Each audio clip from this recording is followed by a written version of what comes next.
자, 그 다음에 이제 기분장애. 자, 우리가 되게 어려운 거를 지금 하고 있는 거예요. 조현 스펙트럼 장애가 진단할 때 제일 어렵고요. 그 다음에 또 어려운 게 양극형 장애예요. 그래서 양극형 장애까지만 하면 나머지는 쉬워요. 나머지는 막 머리 써서 진단 기준 볼 필요는 없어요. 그래서 여기까지 잘 들어두셔야 되고, 양극성 장애에 관한 거는 우리가 이제 조증이라는 말로 많이 보죠. 선생님들 이제 조증인 사람 주변에 보신 적 있으세요? 아주 유명한 인물 중에 많아요, 조증인 사람. 나폴레옹도 조증이었고요. 예, 나폴레옹도 양극성 장애였고요. 그리고 이제 우리가 예전에 유명했는데 요즘엔 잘 안 나오시는 한비아 씨라고 이제 옛날에 긴급구조 하셨고 그분도 이제 그 양극성 장애셨어요. 그래서 이제 그래서 이제 우리가 소위 같이 요 현장에서 얘기하는 사람들은, 그 대업을 완성하려면 조증이 있어야 되나 봐. 왜냐면 이 사람들은 잠도 자지 않고 일하는 사람들이거든요. 그때 한비아 씨가 하셨던 말이 되게 인상적이었는데, 잠을 이틀에 한 번씩 자요. 그래서 이틀에 3시간씩 자는 거예요. 이제 양극성 장애 특성이에요. 이해가 안 되죠? 그래서 이 사람들은 잠을 안 자고 계속 뭔가를 계속 이제 에너지가 이렇게 올라와 있으니까 그 올라온 그 각성이나 그 수준 안에서 막 뭔가를 많이 또 벌려요. 사업도 크게 벌리고. 그래서 양극성 장애 케이스 예전에 들은 것 중에 하나는 어떤 사람이 이렇게 사업을 하나 크게 벌였어요. 그래서 뭐 1억을 들여서 사업을 벌였어요. 그런데 이제 에너지가 남아도는 거예요. 또 두 번째 사업을 벌였어요. 2, 3억을 들여서. 그리고 세 번째 사업을 들였어요. 그런데 이제 막 사업을 갖다 4개, 5개를 동시에 벌였는데 이제 사업을 막 한두 개 막 망하고 막 그래서 이제 빚더미 안고 막 이래서 이제 막 괴로워지고 막 이런 사례들이 빈번해요. 예를 들면 뭐 자동차를 막 운전할 때도 막 300, 400을 밟아서 막 달리고 이게 조절이 안 되는 거죠. 요게 뜬 것들이. 그래서 나폴레옹도 양극성 장애였어요. 그래서 잠을 안 자고 일을 했대요. 그래서 이제 그래서 전쟁, 그 대단한 전쟁을 일으켰죠. 자, 그래서 그런 사람들이다라고 보시면 되는데, 이제 우리가 이제 상상해야 될 것은 학교에서 이런 아이들을 만나면 어떨 것인가를 생각을 해야 된다는 거죠. 자, 우선은 주요 우울 장애랑 우리가 이제 그 양극성 장애를 좀 보셔야 되고, 주요 우울은 선생님들 기본적으로 어떤 거다 상식적으로 알고 계실 테니까 이따가 진단 기준 볼 때 자세히 보면 되고요. 이제 주요 우울은 이제 되게 슬픈 기분이랑 무기력하고 그 어떤 것도 할 수가 없고 죽고 싶다는 생각 많이 들고 식욕 저하가 되는 것이 대표적인 증상이죠. 그죠? 근데 이제 주요 우울 장애는 주요 우울 사파만 있는 거예요. 근데 지속적 우울 장애는 주요 우울과 경미한 우울이 2년 이상 지속이 되는 것을 얘기하죠.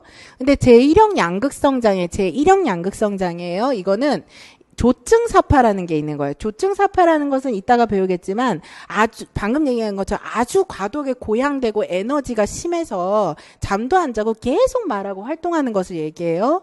제2형 양극성 장애의 핵심은 뭐냐면 주요 우울사파와 조증이 아니라 경조증사파가 있어야 되는 거예요.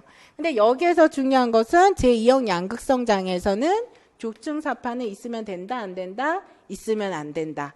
여기에 조증사파가 포함되면 그것은 다 뭐다? 제1형 양극성 장애라는 거예요. 그래서 1형과 2형을 구분하는 가장 핵심 기준은 조증사파가 있느냐 없느냐. 그리고 제2형 양극성 장애의 핵심은 주요 우울사파와 경족증사파가 포함되어 있는 것을 얘기한다. 이렇게 보시면 돼요. 자, 그 다음에 순환성 기분 장애는 경조증이랑 경미한 우울 증상이 이렇게 반복이 되는 것을 얘기를 해요. 그래서 우울이 좀 더 경미한 상태로 반복이 되는 것을 얘기하죠. 그리고 파괴적 기분 조절 부전 장애는 이따 우울증 할 때 같이 얘기할게요. 그래서 이제 양극성 장애에서 우울 장애를 같이 얘기하는 이유는 조증이랑 우울증이 같이 오기 때문에 그런 거예요. 그래서 양극성 장애라는 거죠. 그래서 그렇게 보시면 돼요. 양극성 장애는 굉장히 어려운 장애예요. 우울 장애랑 양극성 장애 중에서 자살을 시도하는 확률은 오히려 양극성 장애가 더 심하고, 우울 장애랑 양극성 장애에서 더 치료가 힘든 것이 양극성 장애고, 그리고 약물로도 더 치료가 어려운 것이 양극성 장애, 연구가 덜 된 것도 더 양극성 장애예요. 그래서 되게 어려운 케이스다라고 보시면 돼요. 자, 그래서 아까 얘기했던 기준은 이렇게 보시면 됩니다. 주요 우울성 장애에서 주요 우울 장애는 주요 우울 사파가 들어가 있는 거. 그리고 뭐 경미한 우울 사파는 있을 수 있죠, 그죠? 그런데 조증 사파는 안 들어가 있는 거, 경조증 사파랑. 지속적 우울 장애는 주요 우울 사파가 아니라 주요 우울에 못 미치는 우울 사파가 들어가 있는 거. 그런데 조증이나 경조증 사파는 안 들어가 있는 거. 그 다음에 양극성 장애에서 제1형 양극성 장애는 주요 우울 사파나 주요 우울 사파에 못 미치는 우울 사파가 있을 수도 있고 없을 수도 있는 거예요. 그런데 가장 중요한 건 뭐가 있어야 되는 거? 조증 사파가 있어야만 되는 거. 그 다음에 제2형 양극성 장애 같은 경우에는 주요 우울 사파랑 뭐가 꼭 있어야 돼요? 경조증 사파가 꼭 있어야 되지만 뭐는 꼭 없어야 된다는 거? 조증 사파는 없어야 된다는 거. 그리고 순환성 장애는 주요 우울 사파에 못 미치는 우울이랑 그 다음에 경조증 사파 두 가지가 들어가 있는 거. 구분되시죠, 그죠? 이렇게 해서 걔네들을 구분해서 기억을 하시면 됩니다. 자, 그러면 조증 사파, 다시 말해서 제1형 양극성 장애에서 가장 중요하다는 조증 사파는 이제 어떤 것을 얘기하느냐라고 보시면은 이제 요것도 기억하셔야 되겠죠? 비정상적으로 기분이 고조, 과대, 과민하면서 에너지 수준이 비정상적으로 증가하는데 목적지향적인 활동으로. 그래서 뭐 사업을 한다. 갑자기 이제 애가 성적도 바닥인 애가 어느 날 조증이 오면은 저 사법고시 준비할 거예요. 그러면서 갑자기 사법고시 책을 갖다가 막 20만 원어치 사갖고 와요. 이게 이제 조증사파예요. 그래서 이러한 어떤 목적지향적 활동이 비정상적으로 증가하는 거. 이것이 몇 주 이상? 1주 이상. 근데 얘가 입원이 필요할 정도로 심하면 기간에 상관하지 않는다라고 얘기했어요. 그럼 입원이 필요할 정도로 심한 경우는 어떠냐? 예를 들면 그런 케이스죠. 학교 어떤 선생이 있는데 학교 생활을 잘하고 있는데 이제 이 사람이 막 이렇게 도박을 너무 심하게 해가지고 막 5천만 원을 날린 거예요. 그래가지고 그것 때문에 병원에 왔는데 의사한테 처음에는 교태를 부리면서 친절하게 자기에 대해서 얘기해요. 근데 의사가 이 사람에게 당신 이제 양극성 장애 좀 그런 것들이 있는 것 같다 얘기할 때 갑자기 폭발적으로 분노를 해요. 그리고 의사한테는 조폭을 불러서 널 죽여버리겠다 막 이렇게 얘기를 하죠. 그러면서 갑자기 약간 망상이나 환청 같은 것도 돼요. 정신증적 장애 같은 것도 양상도 나타나요. 그러면서 나는 이제 여행을 갈 거야 막 이런 식으로 얘기하는 거죠. 그러면서 이제 어때요? 막 조절이 안 돼서 이렇게 자기 일상생활도 파괴가 되고 정서 조절도 안 되고 약간 망상이나 환각 이런 것들이 심하죠. 그럼 이 정도 수준이면은 입원이 필요할 정도로 심하기 때문에 기간이 일주일 이상이 되는 것과 상관없이 조증의 사파가 있다라고 본다라는 거예요. 자, 그러면은 이 사람들은 이러한 어떤 일주일간의 기간 동안에 몇 가지 이상? 3가지 이상인데 여기서 또 중요한 건 평상시와 다른 행동이라는 거예요. 그래서 요거는 나중에 이제 왜 중요한지 알려드릴게요. 왜냐면 얘가 갑자기 이런 증상이 갑자기 훅 나타나서 쟤 왜 저래? 주변 사람들이 그래야 된다는 거예요. 가족이나 친구들을 봤을 때 갑자기 제가 어느 날 친구들이랑 잘 어울리고 있었는데 어느 날 갑자기 뭐 사법고시 시험 보겠다고 막 엄마한테 어머니 저는 사법고시를 보아서 법관이 되겠습니다. 그래서 30만 원어치 책을 사달라고 하고 갑자기 밤새서 공부하는 거예요. 그러면 제가 원래 공부도 안 하던 애인데 갑자기 그러니까 엄마가 이상하잖아요. 그런 식의 모습이 갑자기 보인다는 거죠. 그래서 이러한 증상이 3가지다. 그래서 첫 번째는 자존감이 팽창. 뭐든지 다 할 수 있을 것 같은 거죠. 그리고 수면 욕구 감소.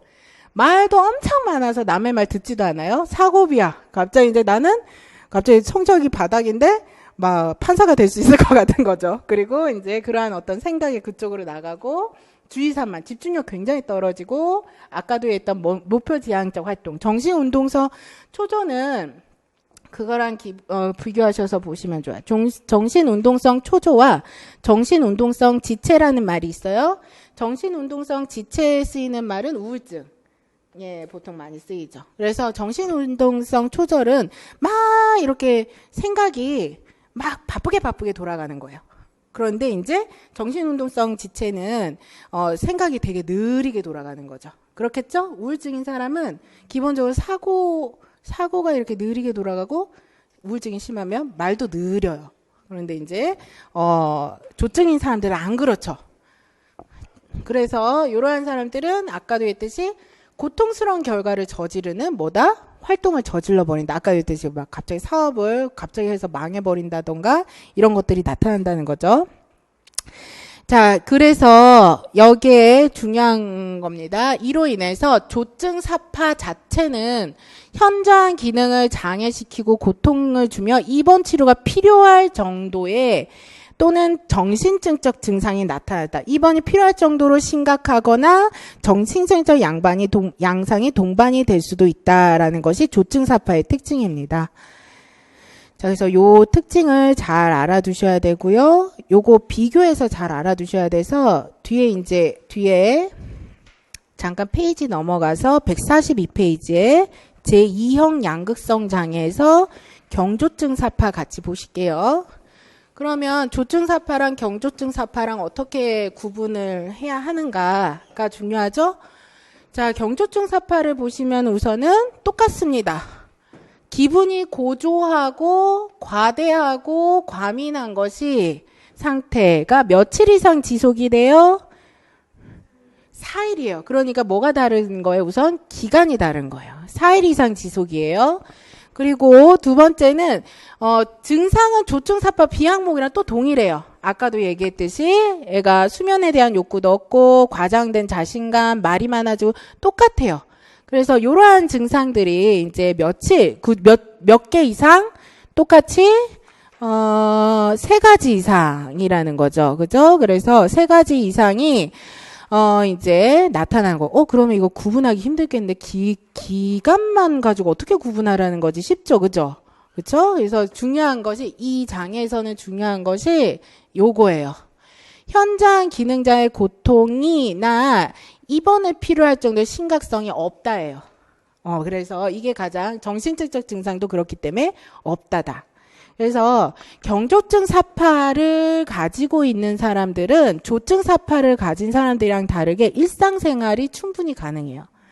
그리고 입원 치료를 요할 정도 심각하지 않다 그랬죠. 그래서 일상생활이 충분히 가능하고 사회적, 직업적 기능 손상도 없어요. 그래서 이 경조증 사파를 가진 사람들은, 그러니까 이거는 경조증 사파를 가진 사람들이 아니죠. 이따가 말씀드렸지만 제2형 양극성인 사람들은 경조증 사파와 주요 우울 사파가 있는 사람들이라 그랬죠. 어떨 때 병원에 오겠어요?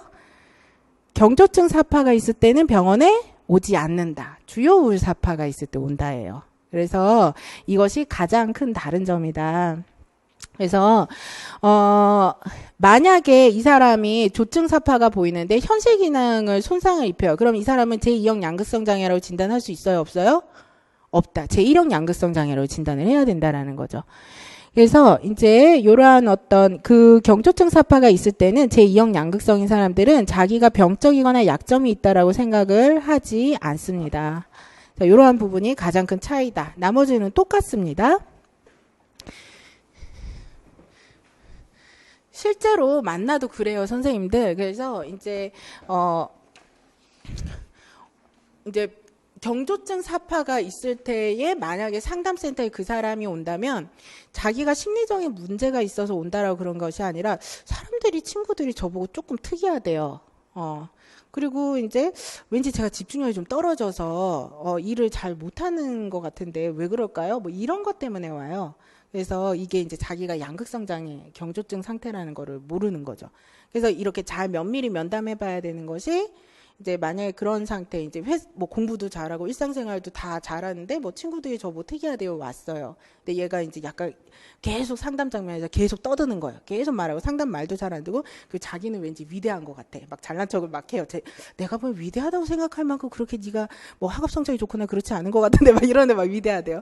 그러면 이제 얘를 한번 살펴봐야 되는 것이 얘가 경조증 사파인가라는 것을 살펴봐야 되는 것이 예전에 뭐가 있는지를 봐야 돼요. 우울증이 있었던 적이 있었는지. 그러면 얘는 제2형 양극성 장애인 거죠. 그죠? 그래서 그렇게 이제 같이 보셔야 된다는 거죠. 자, 그래서 제1형 양극성 장애 진단 기준에 대해서 141페이지 마지막에 요거 보겠습니다. 앞에 있는 거는 경조증 사파, 주요 우울 사파에 대한 내용이라서 뒤에서 배우는 거랑 동일한 내용이라서 넘어가고요. 141페이지 맨 하단에 보면 제1형 양극성 장애는 적어도 1회의 조증 사파를 만족한다라고 되어 있고, 이제 조현병, 조현 양상장애, 망상장애 이런 걸로 잘 설명되지 않는다, 이런 것들로 이제 설명이 되고 있죠, 그죠? 우리가 알고 있는 겁니다. 요거는 이제 참고로 아시면 되겠습니다. 자, 제1형 양극성 장애의 경우가 이렇게 세 가지가 있을 수 있다는 거예요. 1회 조증만 있는 상태일 수 있죠. 우선 조증이 있으면 양극형 제1형이니까 조증만 있을 수 있어요. 그리고 혼재성 사파라는 것은 조증 사파랑 주요우울 사파가 동시에 일어나는 거를 얘기해요. 그래서 그런 것들이 나타날 수 있고, 제2형 양극성 장애는 현재 조증 사파인데 과거에 이제 주요우울 사파 이런 것들, 혹은 이제 과거에 조증이나 주요우울 사파 이런 것들을 경험한 적이 있는지. 그래서 현재는 조증 사파인데, 그리고 그 다음에 또 하나의 경우는 최근에 주요 우울일 수도 있죠. 그죠? 그리고 경조증일 수도 있어요. 근데 과거에 조증 사파를 경험했는지. 그래서 최근이든 과거든 현재든지 간에 조증은 반드시 있어야 되고, 근데 과거에 주요 우울이나 경조가 있는지, 아니면 지금 주요 우울인데 과거에 조증이 있는지, 이런 경우들이 각각 있을 수 있다라는 거예요. 왜 이거를 이렇게 보느냐면, 임상에서는 양극성 장애 진단은 어떻게 내리기가 쉬워요? 과거를 탐색하지 않으면, 그쵸? 조증이 현재 나타나지 않으면, 주요 우울이 현재 나타나면 주요 우울 장애로 진단하기 쉬워요. 그래서 이제 임상 현장에서 많이 일어나는, 그러니까 병원에서 많이 일어나는 것이 뭐냐면, 주요 우울 때문에 내담자가 왔어요. 그래서 무슨 약을 처방해요? 우울증 약을 처방해줘. 효과가 있겠어요, 없겠어요? 효과가 없는 거예요. 그러면 이제 이런 것들이 문제가 된다는 거죠. 그래서 이제 그것이 많이 일어나는 일 중에 하나고, 제2형 양극성 장애는 이제 아까 요거 진단 기준을 또 보시면 우리가 142페이지에 이제 하단에 나와 있죠. 아까 얘기했던 것처럼 1회 이상의 주요 우울과 1회 이상의 경조증인데 조증 사파는 1회도 겪어서는 안 되면 나머지 배제 진단이 있고, 여기에서 중요한 것은 선생님들 질문이에요. 아까 조증 사파는 현저한 사회적 직업적 손상을 일으키지 않는다 그랬잖아요. 그럼 제2형 양극성 장애는 조증 사파랑 제2형 양극성 장애는 같아요, 달라요? 다른 거잖아요. 왜냐하면 제2형 양극성은 경조증과 주요 우울이 들어간 거니까. 제2형 경조증만 있는 게 아니라 주요 우울이 같이 들어간 거잖아요. 그럼 제2형 양극성 장애는 직업적, 사회적인 현저한 기능 손상이 있겠어요, 없겠어요? 있어요. 그래서 장애죠, 그죠? 그래서 경조증 사파는 직업적, 사회적인 현저한 손상이 없지만 제2형 양극성 장애는 직업적, 사회적 현저한 손상이 있어요. 그죠? 그래야 되죠. 왜냐하면 거기에 뭐가 포함되어 있으니까? 주요 우울이 포함되어 있으니까. 그래서 여기에서 제2형 양극성 장애 고통의 원인은 142페이지에 뒤에 하단에 나와 있듯이 잦은 순환에 의한 거다라고 나와 있죠. 그죠? 뭐예요? 경조증 상태였다가 주요 우울로 떨어졌다가 경조증 상태였다가 주요 우울로 떨어졌다가 이 사람의 고통의 원인, 이 순환이라는 거예요. 그래서 제2형 양극성 장애인 사람들이 자살을 많이 해요. 왜냐하면 경조증 상태 있을 때는 행복해요. 근데 뭘 예측을 해요? 주요 우울로 떨어질 거가 예상이 되기 때문에 그게 두려워서 자살을 이제 시도하는 경우들이 많아요. 자, 그래서 요렇게 이제 하시면 우리 어려운 진단 기준은 다 하셨습니다. 자, 나머지는 그 자체로 이렇게 이해가 되는 것들이라 선생님들 이제 어렵지 않습니다. 우선은 이제 143페이지에 순환성 장애에 관한 거 이제 쭉 보면서 요거 책으로 한번 보겠습니다. 자, 순환성 장애는 아까도 했듯이 경미한 우울과 경조증 증상이 몇 년 이상? 2년 이상 장기간으로 되는 거고요. 그 다음에 아동 청소년은 몇 년?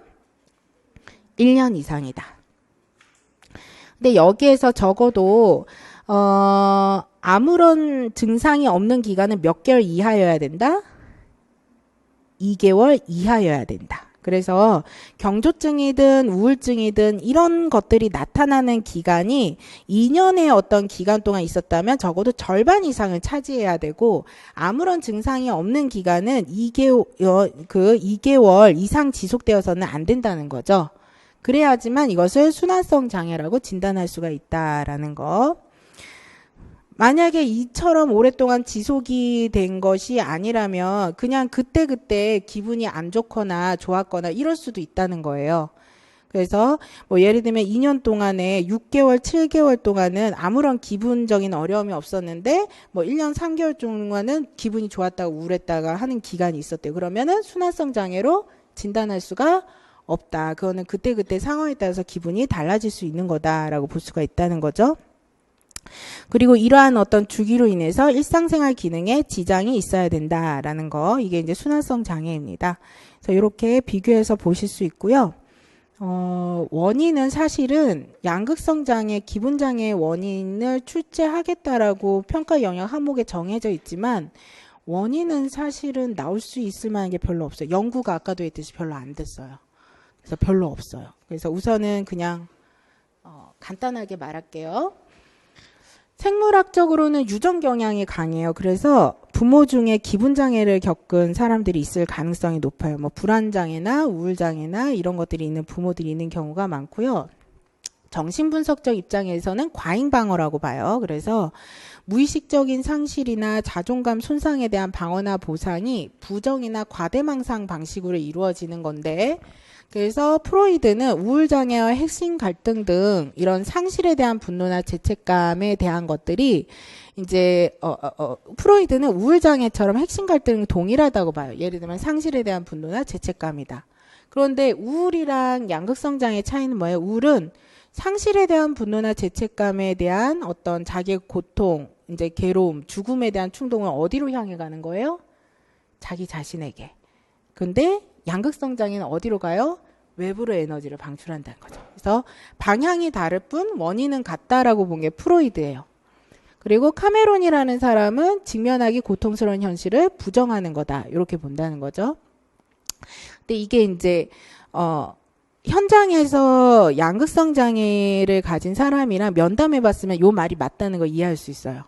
실제로 양극성 장애가 치료하기 가장 힘든 이유가 뭐냐면, 면담에서 이제 우리는 보통 과거 탐색을 하잖아요. 그러면 이제 뭐 저는 어렸을 때 뭐 부모가 별로 저를 신경 써주지 않고 많이 혼냈었다, 뭐 그런 것들이 좀 힘들었지만 우리 부모는 그래도 생각보다 되게 괜찮은 사람이다, 뭐 이런 식으로 얘기를 한다고 쳐요. 그럼 상담자니까 공감을 하잖아요. 아, 그것 때문에 되게 상처가 깊었구나, 힘들었겠구나. 그러면 굉장히 그 말을 부정해요. 그 공감을 받아들이지 않아요. 그래서 그런 식으로 자기가 되는 것을 참을 수 없어요. 그래서 그런 방식으로 상담을 하면 들어봐도 돼요. 바로. 그래서 이 사람들은 치료하기가 되게 힘들어요. 그래가지고 이 방어 기제 때문에. 그래서 이제 이러한 특성들이 있다라고 보시면 되고, 이제 대상관계적으로는 아동기의 선한 내적 대상을 자기 마음속에 표상하는데 실패했다. 너무 심한 말이죠. 저는 무슨 내적 대상만 있다는 거야? 뭐 악한 것만 있다는 거야? 뭐 이런 생각이 드는데, 이제 자기의 어떤 통합을 할 수 있는 내적 대상을 자기 마음속에 표상하는데 실패를 했다고 얘기를 하고요. 그다음에 조투적 방어들은 상실된 사람의 대상을 연모함으로써 생겨나는 고통스러운 감정들에 대한 반응이다. 그래서 이것도 비슷하게 안에서 통합을 할 수 있는 기제나 아니면 고통스러운 감정을 부인함으로써 생겨난 거다라고 나옵니다. 대표적인 치료는 리튬입니다. 요거는 이제 리튬을 주로 쓰게 되고요. 양극성 장애는. 그리고 이제 이 사람들의 리듬 치료라는 거는 대체로 이제 이 사람들이 가장 힘든 거가 이제 그 주기잖아요. 우울과 이제 그 다음에 이제 그 조증. 그래서 그런 것들에 관해서 이제 교육을 실시하고 이제 조율할 수 있도록 도와주는 거, 이런 것들이다라는 내용들 이제 간단하게 보실 수 있겠습니다. 학교에서 이제 양극성 장애가 있으면서 동시에 이제 이런 아이들은 뭐 예를 들어서 이제 분노도 많고, 예를 들어 이제 반사회적 특성까지 있으면은 이제 마구마구 사고를 치고 다닌다는 거죠, 그죠? 그래서 이제 거의 감당 안 될 정도로 이제 그렇게 보셔야 되겠죠.